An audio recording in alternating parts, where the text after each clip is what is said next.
అయోధ్య చందాల కేసుకు సంబంధించి దేశవ్యాప్తంగా ప్రకంపనలు కొనసాగుతున్నాయి. దీంతో ఈ వివాదాన్ని పరిష్కరించేందుకు ప్రయత్నాలు మొదలయ్యాయి. జూలై 6వ తేదీన అయోధ్యలో శ్రీరామ్ జన్మభూమి తీర్థక్షేత్ర ట్రస్ట్ సమావేశం జరగనుంది. ఈ ఉన్నత స్థాయి సమావేశంలో ప్రధాన కార్యదర్శి చంపత్ రాయ్, ట్రస్టీ అనిల్ మిశ్రాల రాజీనామాల ఆమోదంతో పాటు ట్రస్ట్ పునర్నిర్మాణానికి సంబంధించిన సాధ్యమైన నిర్ణయాలు సహా భారీ పరిపాలనా పునర్వ్యవస్థీకరణపై దృష్టి సారిస్తారు. టైటిల్ వివాదాన్ని 2019లో భారత సుప్రీంకోర్టు పరిష్కరించినప్పటికీ కొత్తగా షెడ్యూల్ చేసిన ఈ సమావేశం ఇటీవల విరాళాల దుర్వినియోగం వివాదానికి సంబంధించి మాత్రమే జరగనుంది.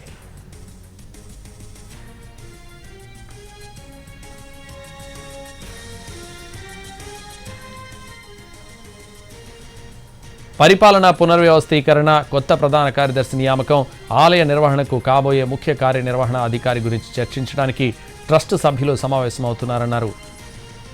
ఆలయానికి భక్తులు ఇచ్చిన చందాల్లో అవకతవకలపై సిట్ దర్యాప్తు ముమ్మరం చేయడం, 8 మంది నిందితుల అరెస్టు నేపథ్యంలో ఈ సమావేశం జరగనుంది.